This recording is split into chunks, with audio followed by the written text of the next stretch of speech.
ವರ್ಷದ ಬೆಳೆ ವಿಮೆ ಪಾವತಿ ಮಾಡಿದ ರೈತರ ವಿಮಾ ಮೊತ್ತ ಪಾವತಿಸಲು ಒತ್ತಾಯ. ಧಾರವಾಡ ಜಿಲ್ಲೆಯ ಕಲಘಟಗಿ ತಾಲೂಕಿನಲ್ಲಿ ಕಳೆದ ವರ್ಷದ ಬೆಳೆ ವಿಮೆ ಪಾವತಿ ಮಾಡಿದ ರೈತರ ವಿಮಾ ಮೊತ್ತ ಪಾವತಿಸಲು ಹಾಗೂ ವಿವಿಧ ಬೇಡಿಕೆ ಈಡೇರಿಸಲು ಆಗ್ರಹಿಸಿ ರಾಜ್ಯ ರೈತ ಸಂಘಟನೆಗಳ ಒಕ್ಕೂಟ ಹಾಗೂ ಕಬ್ಬು ಬೆಳೆಗಾರರ ಸಂಘದಿಂದ ಪಟ್ಟಣದಲ್ಲಿ ತಹಸೀಲ್ದಾರ್ ಬಸವರಾಜ ಬೆಣ್ಣಿ ಶಿರೂರ್ ಅವರಿಗೆ ಮಂಗಳವಾರದಂದು ಮನವಿ ಪತ್ರವನ್ನು ಸಲ್ಲಿಸಲಾಯಿತು. ಮುಂಗಾರು ಹಂಗಾಮಿಗೆ ರೈತರಿಗೆ ಸಕಾಲದಲ್ಲಿ ಬೀಜ ಮತ್ತು ಗೊಬ್ಬರಗಳು ಪೂರೈಸಬೇಕು. ಕಬ್ಬಿಗೆ ಪ್ರಸಕ್ತ ಸಾಲಿನಲ್ಲಿ ಟನ್ ತೂಕಕ್ಕೆ ಕೇವಲ ₹150 ಏರಿಕೆಯಾಗಿದ್ದು, ಇದು ಅವೈಜ್ಞಾನಿಕವಾಗಿದೆ. ಸಿಎಸ್ಸಿಪಿ ಕಾಯ್ದೆ ಅನುಗುಣವಾಗಿ ಪ್ರತಿ ಟನ್ಗೆ ₹4,500 ಬೆಲೆ ನಿಗದಿಗೊಳಿಸಬೇಕು. ಸಕ್ಕರೆ ಕಾರ್ಖಾನೆಗಳಿಂದ ಕಳೆದ ವರ್ಷದ ಉಪ ಉತ್ಪನ್ನಗಳ ಲಾಭಾಂಶ ಹಂಚಿಕೆ ಮಾಡಲು ಒತ್ತಾಯಿಸಿದರು. ಸಾವಯವ ಪದ್ಧತಿಯಲ್ಲಿ ಕೃಷಿ ಕೈಗೊಳ್ಳಲು ಉತ್ತೇಜಿಸುವುದು, ತಾಲೂಕು ಮಟ್ಟದಲ್ಲಿ ರೈತರಿಗೆ ಮಣ್ಣು ಪರೀಕ್ಷೆ ನಡೆಸಬೇಕು ಅಂತ ತಿಳಿಸಿದರು. ಕೃಷಿ ಯಂತ್ರೋಪಕರಣಗಳ ಮೇಲೆ ವಿಧಿಸಿರುವಂತಹ GST ರದ್ದುಗೊಳಿಸಬೇಕು. ರೈತರಿಗೆ ಸಹಕಾರಿ ಬ್ಯಾಂಕುಗಳ ರೀತಿ ರಾಷ್ಟ್ರೀಕೃತ ಬ್ಯಾಂಕುಗಳಲ್ಲಿ ಬಡ್ಡಿ ರಹಿತ ಸಾಲ ಸಿಗುವಂತೆ ಮಾಡಬೇಕು. ಕೃಷಿ ಸಾಲಕ್ಕೆ ಸಿಬಿಲ್ ಸ್ಕೋರ್ ಪರಿಗಣಿಸುವ ಮಾನದಂಡ ರದ್ದುಗೊಳಿಸಬೇಕು ಅಂತ ರೈತರು ಮನವಿ ಮೂಲಕ ಆಗ್ರಹಿಸಿದರು. ಕಬ್ಬು ಬೆಳೆಗಾರರ ಸಂಘದ ಜಿಲ್ಲಾಧ್ಯಕ್ಷ ಮಹೇಶ್ ಬೆಳಗಾಂವ್ಕರ್, ಉಪಾಧ್ಯಕ್ಷ ಉಳುವಪ್ಪ ಬಳಿಗೇರ್, ಕಾರ್ಯದರ್ಶಿ ಪರಶುರಾಮ ಎತ್ತಿನಗುಡ್ಡ, ಬಸವಣ್ಣಪ್ಪ ಅದರಗುಂಚಿ, 3000ಪ್ಪ ರಡ್ಡೇರ್, ಶಿವು ತಡಸ್, ನಾಗೇಶ್ ಇಟಗಿ, ಶಂಭು ಬಳಿಗೇರ್, ಮಾಳಪ್ಪ ಹೊನ್ನಿಹಳ್ಳಿ ಮತ್ತು ಸಾಗರ್ ದೇವಿಕೊಪ್ಪ, ಪ್ರವೀಣ್ ಅರಕಸಾಲಿ, ಚೆನ್ನಪ್ಪ ಹುಲಮನಿ, ಕಿರಣ್ ರಾಮನಾಳ್ ಸೇರಿದಂತೆ ರೈತರು ಇದ್ದರು. ವರದಿ ಪ್ರಕಾಶ್ ಧೂಪ್, ಮಹಾಯುದ್ಧ ನ್ಯೂಸ್, ಧಾರವಾಡ.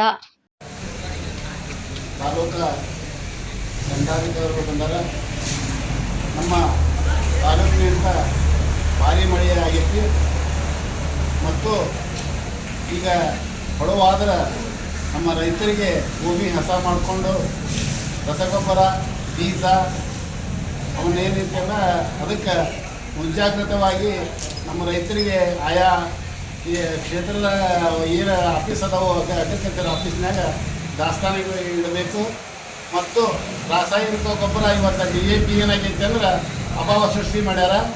ಅದಕ್ಕೆ ನಾವು ತಹಸೀಲ್ದಾರ್ ಹತ್ರ ವಿನಂತಿ ಮಾಡ್ಕೊತೀವಿ. ತಾಲೂಕಿನ ಎಲ್ಲ ರೈತರು ಈಗೇನು ನಮಗೆ ಅವಶ್ಯಕತೆ ಅಂದ್ರೆ ಈಗ ಸದ್ಯ ನಮಗೆ ಗೋವಿನ ಜೋಳ ಸೋಯಾಬಾನ ಬಿತ್ತಾಕ DAP ಗೊಬ್ಬರ ಬೇಕು. ಇವತ್ತು ಯಾವ ಅಂಗಡಿಯಾಗೂ ಕೇಳಿದ್ರು DAP ಇಲ್ಲ ಅಂತ ಹೇಳ್ತಾರೆ. ಅದಕ್ಕೆ ಸರ್ಕಾರ ನೋಡಿದ್ರೆ ನಮಗೆ ಎಲ್ಲ ರಸಗೊಬ್ಬರ ಬೀಜ ಎಲ್ಲ ಪೂರೈಸ್ತೇವೆ, ಎಲ್ಲ ನಮ್ಗೆ ದಾಸ್ತಾನ ಐತೆ ಅಂತೇಳಿ ಸರ್ಕಾರ ಹೇಳ್ತೈತಿ. ಆದ ಕಾರಣ ಇವತ್ತಿನ ಸರ್ಕಾರ ಹೇಳಿದ ಪ್ರಕಾರ ಏನೇ ಈಗ ಡೀಲರ್ಶಿಪ್ ಏನದಾರಲ್ಲ ಅವರು ಮುಚ್ಚಿಟ್ಕೊಂಡಾರೋ ದಾಸ್ತಾನ ಇಟ್ಕೊಂಡಾರೋ ಗೊತ್ತಾಗುತ್ತೆ. ಆದ ಕಾರಣ ದಂಡಾಧಿಕಾರಿಗಳಿಗೆ ನಾವು ವಿನಂತಿ ಮಾಡ್ಕೊತೀವಿ, ಏನು ಯಾವ ದಾಸ್ತಾನ ಅದಾವೋ ಅಗ್ರಿಕಲ್ಚರ್ ಆಫೀಸರ್ ಜೊತೆ ಕೂಡಿ ಆ ದಾಸ್ತಾನ ಇದ್ದಂಥವು ಎಲ್ಲರಿಗೂ ರೈತರಿಗೆ ರಿಯಾಯಿತಿ ದರದಲ್ಲಿ ಏನು ಗೌರ್ಮೆಂಟ್ FRP ರೇಟ್ ಐತಿ ಆ ರೇಟ್ನಾಗ ನಮ್ಮ ರೈತರಿಗೆ ಕೊಡಿಸ್ಬೇಕು. ಮತ್ತು ಅವ್ರು ಏನು ಅಂಗಡಿಕಾರ ಏನು ಮಾಡಕತ್ತಾರಂದ್ರೆ ಒಂದು ವಿರಿಯಾ ತೋಡ್ರಿ ಲಿಂಕ್ ಅಂತೇಳಿ ಒಂದು ₹300 ಇದು ಇರ್ತೈತಿ, ವಿರಿಯಾ ಗೊಬ್ಬರ ಇರ್ತೈತಿ 278. ಇವ್ರು ಏನು ಮಾಡ್ತಾರೆ ₹600 ಒಂದು ಲಿಂಕ್ ಅಂತೇಳಿ ನಮ್ಮ ರೈತರಿಗೆ ಒತ್ತಾಯ ಮಾಡಕತ್ತಾರೆ ಸರ್. ಅದಕ್ಕೆ ದಯಮಾಡಿ ನೀವು ಅಗ್ರಿಕಲ್ಚರ್ ಆದ್ರೆ ಲಿಂಕ್ ಬೇಕಾದ್ರೆ ತೊಗೊಳ್ಳಿ, ರೈತರು ಬೇಡ ಅನ್ನಂಗಿಲ್ಲ. ಆದ ಕಾರಣ ನಾವು ಇವತ್ತು ಬೆಳೆ ವಿಮಾ ಬಂದಿಲ್ಲ ಮತ್ತು ನಮಗೆ ಬೆಳೆ ಪರಿಹಾರ ಬಂದಿಲ್ಲ, ಬೆಳೆ ತುಂಬಿದಂಥ ಇನ್ಶೂರೆನ್ಸ್ ಬಂದಿಲ್ಲ. ಆದ ಕಾರಣ ತಾವು ಅದರ ಗಮನ ಹರಿಸಿ ನಮ್ಮ ರೈತರಿಗೆ ಒದಗಿಸ್ಬೇಕಂತೇಳಿ ನಾವು ವಿನಂತಿ ಮಾಡ್ತೀವಿ. ರೈತ ಮುಖಂಡರು ರೈತ ಸಂಘಟನೆಗಳನ್ನು ಕರೆದು ಮಾಡಿಲ್ಲ. ಎಲ್ಲ ಇಲಾಖೆಗಳನ್ನು ಕರೆದು ಪುರಸಭೆ ಮಾಡೋದು ಯಾವ ರೈತರನ್ನು ಯಾರಿಗೂ ಗೊತ್ತಿಲ್ಲ. ಪುರಸಭೆ ಹಾಕಬೇಕಿತ್ತು ಮುಂಗಾರು ಒಳಗೆ, ಅದನ್ನು ನಾವು ಜಲ್ದಿ ಅದನ್ನು ಪುರಸಭೆ ಕರೀತೀವಿ.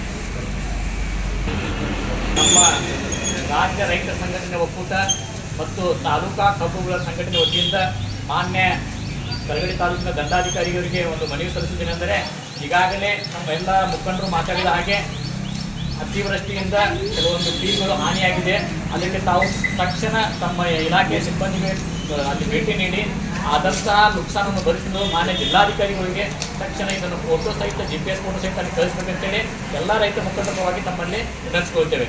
ಅದೇ ರೀತಿ ನಮ್ಮ ಅಧ್ಯಕ್ಷರು ಮಾತಾಡಿದಂಗೆ ಪ್ರತಿ ಒಂದು ಮುಂಗಾರಿನ ಪೂರ್ವದಲ್ಲಿ ಸಂಬಂಧಪಟ್ಟ ಕೃಷಿ ಇಲಾಖೆ ಇರ್ಬೋದು, ಕಂದಾಯ ಇಲಾಖೆ ಆಫೀಸರ್ ಇರ್ಬೋದು, ತೋಟಗಾರಿಕೆ ಇರ್ಬೋದು, ನಂತರ KEದವರು ಇರ್ಬೋದು, ನಂತರ ಅರಣ್ಯ ಇಲಾಖೆ ಇರ್ಬೋದು, ಅವರ ಎಲ್ಲ ಆಫೀಸರ್ ಕರೆದು ನಮ್ಮ ರೈತ ಮುಖಂಡರು ತಾಲೂಕಿನ ರೈತ ಮುಖಂಡರಿಗೆ ಕರೆದು ಈ ವರ್ಷ ತಾವು ತಾಲೂಕಿನಲ್ಲಿ ಯಾವ ರೀತಿ ಏನೇನು ಕ್ರಮ ಕೈಗೊಂಡಿದ್ದೀರಿ ಅನ್ನೋದು ನಮ್ಗೆ ತಿಳಿಸಿದರೆ ನಾವು ರೈತರಿಗೆ ಎಲ್ಲರಿಗೂ ಅನುಕೂಲ ಆಗ್ತದೆ ಅಂತೇಳಿ ನಮಗೆ ಈ ಮುಖಾಂತರ ಮನವಿ ಕೊಡೋದೇನೆಂದರೆ ಪ್ರಸಕ್ತ ಸಾಲಿನಲ್ಲಿ ರೈತರಿಗೆ ಸಕಾಲದಲ್ಲಿ ಬೀಜ ಮತ್ತು ಗೊಬ್ಬರವನ್ನು ಪೂರೈಸಬೇಕು ಮತ್ತು ಕಳೆದ ವರ್ಷದ ಬೆಳೆ ವಿಮಾ ಮೊತ್ತ ಪಾವತಿಸಲು ಒತ್ತಾಯಿಸಬೇಕು ಮತ್ತು ಕಬ್ಬಿಗೆ ಪ್ರಸ್ತುತ ಸಾಲಿನ ಟನ್ಗೆ ಕೇವಲ 150 ರೂಪಾಯಿ ಏರಿಕೆಯಾಗಿದ್ದು ಇದು ಅವೈಜ್ಞಾನಿಕವಾಗಿದೆ. CACP ಕಾಯ್ದೆ ಅನುಗುಣವಾಗಿ ಪ್ರತಿ ಟನ್ಗೆ 4,500 ಬೆಲೆ ನಿಗದಿಗೊಳಿಸಬೇಕು ಮತ್ತು ಸಕ್ಕರೆ ಕಾರ್ಖಾನೆಗಿಂತ ಕಳೆದ ವರ್ಷದ ಉತ್ಪನ್ನಗಳಿಂದ ಲಾಭಾಂಶವನ್ನು ಹಂಚಿಕೆ ಮಾಡುವಂತೆ ಒತ್ತಾಯಿಸುವುದು ಮತ್ತು ಸಾವಯವ ಪದ್ಧತಿಯಲ್ಲಿ ಕೃಷಿ ಕೈಗೊಳ್ಳಲು ಉತ್ತೇಜಿಸುವುದು ಮತ್ತು ತಾಲೂಕಾ ಮಟ್ಟದಲ್ಲಿ ರೈತರಿಗೆ ಮಣ್ಣು ಪರೀಕ್ಷೆ ನಡೆಸಬೇಕು ಮತ್ತು ಕೃಷಿ ಯಂತ್ರೋಪಕರಣಗಳ ಮೇಲೆ ವಿಧಿಸಿರುವ GSTಯನ್ನು ರದ್ದುಪಡಿಸಬೇಕು ಮತ್ತು ರಾಜ್ಯದಲ್ಲಿ ಆನ್ಲೈನ್ ಗೇಮ್ ಮತ್ತು ಜೂಜಾಟ ನಿಷೇಧಿಸಬೇಕು ಮತ್ತು ರೈತರಿಗೆ ಸರ್ಕಾರಿ ಬ್ಯಾಂಕ್ಗಳ ರೀತಿ ರಾಷ್ಟ್ರೀಕೃತ ಬ್ಯಾಂಕ್ಗಳಲ್ಲಿ ಬಡ್ಡಿ ರಹಿತ ಸಾಲ ಸಿಗುವಂತಾಗಬೇಕು ಮತ್ತು ಕೃಷಿ ಸಾಲಕ್ಕೆ ಸಿಬಿಲ್ ಸ್ಕೋರ್ ಪರಿಗಣಿಸುವ ಮಾನದಂಡ ರದ್ದುಗೊಳಿಸಬೇಕು. ಇವೆಲ್ಲ ಮುಖ್ಯ ಬೇಡಿಕೆಗಳನ್ನು ತಾವು ಸಂಬಂಧಪಟ್ಟ ತಮ್ಮ ಮೇಲಾಧಿಕಾರಿಗಳ ಜಿಲ್ಲಾಧಿಕಾರಿಗಳಿಗೆ ತಕ್ಷಣ ಅವರ ಗಮನಕ್ಕೆ ತಂದು ಈ ಒಂದು ಸಮಸ್ಯೆಗಳನ್ನು ಪರಿಹರಿಸಲು ಕ್ರಮ ಕೈಗೊಳ್ಳಬೇಕಂತೇಳಿ ನಾವು ಎಲ್ಲ ರೈತ ಮುಖಂಡರ ಪರವಾಗಿ ತಮ್ಮಲ್ಲಿ ಕೇಳ್ಕೊಳ್ತೇವೆ.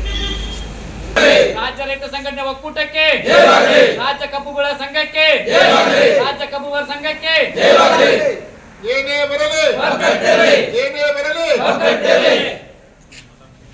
ರೈತರಲ್ಲಿ ಒಂದು ಮನವಿ ಏನು ಅಂದ್ರೆ ಎಲ್ಲರೂ ಒಕ್ಕೂಟಾಗಿ ಇವತ್ತು ಏನು ಮನವಿ ಪತ್ರ ಕೊಟ್ಟಿದ್ರು. ಈ ಮನವಿ ಪತ್ರದಲ್ಲಿ ಇರ್ತಕ್ಕಂಥ ಎಲ್ಲ ಬೇಡಿಕೆಗಳನ್ನು ಕೆಲವು ಜಿಲ್ಲಾ ಮಟ್ಟದಲ್ಲಿ ಕೆಲವು ರಾಜ್ಯ ಮಟ್ಟದಲ್ಲಿ ಇರ್ತಕ್ಕಂಥ ಬೇಡಿಕೆಗಳು ನಿಮ್ಮ ಬೇಡಿಕೆಗಳನ್ನು ಇವತ್ತೇ ಮಾನ್ಯ ಜಿಲ್ಲಾಧಿಕಾರಿ ಕಳಿಸ್ಕೊಡ್ತೀನಿ. ಒಂದು ಎರಡನೇದು, ಈಗಾಗಲೇ ನಿಮ್ಮ ಅಧ್ಯಕ್ಷರು ನೀವೆಲ್ಲ ಕೆಲವು ಮಾತಾಡೋದಾದರೆ ನಾವು ಈಗಾಗಲೇ ಅಗ್ರಿಕಲ್ಚರ, ಹಾರ್ಟಿಕಲ್ಚರ, ಹೆಸ್ಕಾಮ, ಫಾರೆಸ್ಟ್ದವರಿಗೂ ಪೂರ್ವಭಾವಿ ಮೀಟಿಂಗ್ ತೊಗೊಂಡಿದ್ದೀವಿ. ಈ ಮೀಟಿಂಗ್ ಉದ್ದೇಶ ಅಂತ ರೈತರಿಗೆ ಯಾವುದೇ ತೊಂದರೆ ಆಗಬಾರ್ದು, ಬೀಜ ತೊಂದರೆ ಆಗಬಾರ್ದು, ಗೊಬ್ಬರ ತೊಂದರೆ ಆಗಬಾರ್ದು ಹೇಳಿ ನಾವು ಮೀಟಿಂಗ್ ಮಾಡಿದ್ದೀವಿ. ಮತ್ತು ನಿನ್ನೆ ಮಾನ್ಯ ಜಿಲ್ಲಾ ಉಸ್ತುವಾರಿ ಸಚಿವರ ಅಧ್ಯಕ್ಷತೆಯಲ್ಲಿ ನಿನ್ನೆ ಕೂಡ ಜಿಲ್ಲಾ ಪಂಚಾಯತ್ನಲ್ಲಿ ಒಂದು ಮೀಟಿಂಗ್ ಆಗಿದೆ. ಅವರು ಕೂಡ ಏನು ಡೈರೆಕ್ಷನ್ ಕೊಟ್ಟಿದ್ದಾರೆ, ಯಾವುದೇ ರೈತರಿಗೆ ಯಾವುದೇ ರೀತಿ ತೊಂದರೆ ಆಗಬಾರ್ದು, ಬೀಜ ತೊಂದರೆ ಆಗ್ಬೋದು, ರಸಗೊಬ್ಬರ ತೊಂದರೆ ಆಗ್ಬೋದು, ಎಲ್ಲ ಈಗಾಗಲೇ ಸ್ಟಾಕ್ ಇದೆ. ಆದರೂ ಕೂಡ ನೀವೇನು ಹೇಳ್ತಾ ಇದ್ರಲ್ಲ, ಇನ್ನೊಂದು ಕೂಡ ನಾವು ಒಂದು ಸಭೆ ಮಾಡ್ತೀವಿ. ನಿಮ್ಮ ರೈತರು ಮುಖಂಡರು ಒಂದು 4 ಜನ 5 ಜನ ಮುಖಂಡರು ಬರೋದಕ್ಕೆ ಅಗ್ರಿಕಲ್ಚರ, ಹಾರ್ಟಿಕಲ್ಚರ, ಹೆಸ್ಕಾಮ, ಫಾರೆಸ್ಟ್ಗಳಲ್ಲಿ ಕಳಿಸಿ ಒಂದು ಸಭೆ ಮಾಡ್ತೀವಿ. ಸಭೆಯಲ್ಲಿ ನಾವು ಏನು ಡೈರೆಕ್ಷನ್ ಸರ್ಕಾರದಿಂದ ಏನು ಡೈರೆಕ್ಷನ್ ಕೊಟ್ಟಿದ್ದಾರೆ ಅದೆಲ್ಲನೂ ನಿಮಗೆ ಹೇಳ್ತೀವಿ. ನಿಮ್ಮ ಮುಖಾಂತರ ರೈತರಿಗೆಲ್ಲ ತಲುಪಲಿ ಅಂತ ಈ ಸಂದರ್ಭದಲ್ಲಿ ಹೇಳ್ತೀವಿ. ಮತ್ತು ಇದಕ್ಕಿಂತ ಮುಂಚೆ ಎಲ್ಲ ಯಾವುದೇ ಈಗ ಮುಂಗಾರು ಬೇಗ ಬಂದಿಲ್ಲ, ಈ ವರ್ಷ ಮುಂಗಾರು ಬೇಗ ಬಂದಿದೆ. ಹೀಗಾಗಿ ಬೇಗ ಬಂದಿಸಲು ನಾವು ಎಲ್ಲನೂ ಸ್ಟಾಕ್ ಇಟ್ಕೊಂಡಿದ್ದೀವಿ. ಯಾವ ರೈತರಿಗೆ ಏನೂ ತೊಂದರೆ ಆಗದಂಗೆ ಏನು ಸರ್ಕಾರದ ಏನು ಡೈರೆಕ್ಷನ್ ಇದೆ ಅದರ ಪ್ರಕಾರ ಈಗಾಗಲೇ ನಾವೆಲ್ಲ ಸ್ಟಾಕ್ ಮಾಡಿ ಇಟ್ಕೊಂಡಿದ್ದೀವಿ. ಸಣ್ಣ ಪುಟ್ಟ ಏನಾದರೂ ತೊಂದರೆ ಇತ್ತು ನೇರವಾಗಿ ನಾವು ಬಂದು ಹೇಳಿ ಅದನ್ನು ಸಮಸ್ಯೆನ ಬಗೆಹರಿಸ್ತೀವಿ.